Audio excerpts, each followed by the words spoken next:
आदाब नाजरीन, आप देख रहे हैं दिन भर सनम एजाज के साथ हालात वाक़ात पर हमारी पहली नज़र। तो पहली नज़र में दिन भर में हम आज दिन का नहीं बल्कि साल 2017 के सबसे बड़े अदालती फैसले पर पहली नज़र डालते हुए बताना चाहेंगे, आपको याद दिलाना चाहेंगे कि अब सुप्रीम कोर्ट का आज एक बड़ा फैसला आया है और सुप्रीम कोर्ट ने बाबरी मस्जिद राम जन्मभूमि केस में भाजपा के सीनियर रहनुमा LK आडवाणी, मुरली मनोहर जोशी और उमा भारती समेत दूसरे मुल्ज़मान के खिलाफ मुजरिमाना साजिश के मुकदमात बहाल किए हैं। मीडिया रिपोर्ट्स के मुताबिक सुप्रीम कोर्ट ने CBI की दरख्वास्त को मंजूर करते हुए इन अफराद के खिलाफ मुजरिमाना साजिश के मुकदमात बहाल करने के अहकाम दिए हैं और अपने अहकाम में सुप्रीम कोर्ट ने केस का ट्रायल 2 साल में मुकम्मल करने का अहकाम जारी करते हुए सुप्रीम कोर्ट ने केस को रोज़ाना की बुनियादों पर समाअत के लिए लखनऊ की अदालत मुंतकिल किया है।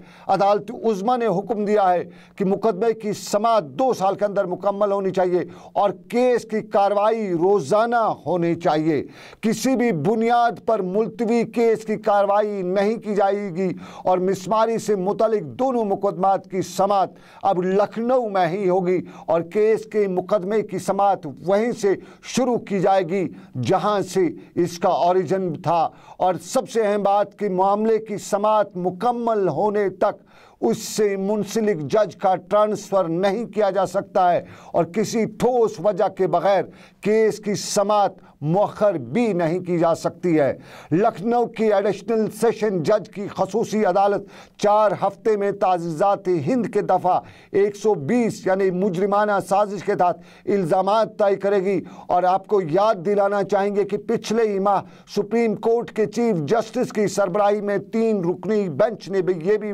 मशवरा दिया था कि तमाम जमातों को राम मंदिर और बाबरी मस्जिद का तनाज़ा मुज़ाकरात के ज़रिए हल करने की कोशिश करनी चाहिए। और लखनऊ की अदालत की जानिब से तकनीकी बुनियादों पर केस को ख़त्म किए जाने के 16 साल बाद सुप्रीम कोर्ट ने आज इन अफराद के खिलाफ मुकदमात को बहाल किया है और CBI का 13 इन लीडरान के खिलाफ केस मई 2001 में उस वक़्त ख़त्म हुआ था जब लखनऊ की अदालत ने इन अफराद के खिलाफ मुजरिमाना इल्ज़ामात को खारिज भी किया था, जिसके बाद CBI ने इलाहाबाद हाई कोर्ट का रुख किया था जहां लखनऊ अदालत के फैसले को मुअत्तल किया गया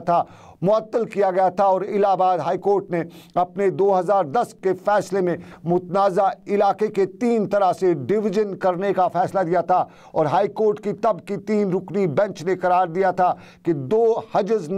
2 जजेस ने मुतनाज़ा इलाके की 2.77 एकड़ ज़मीन मुसलमानों, हिंदू और नरमोही अखाड़ा के दरमियान बराबर तकसीम की जाने की बात की थी। उधर बाबरी मस्जिद के केस में आज बड़ा भी फैसला आया है और इस केस के अहम मुद्दे मरहूम हाशिम अंसारी के बेटे इकबाल अंसारी का कहना है कि सुप्रीम कोर्ट का फैसला काबिल तारीफ है, मुल्क की अदालत पर उन्हें यकीन है। और सुप्रीम कोर्ट के फैसले के बाद इकबाल अंसारी ने बताया कि टीवी पर मस्जिद की तोड़ फोड़ होते हुए लाइव दिखाया गया था, लाउड स्पीकर्स पर भीड़ को भड़काया जा रहा था और उन्होंने कहा कि एक तारीखी फैसला है और यकीन है कि बाबरी मस्जिद मामला अब साफ हो जाएगा।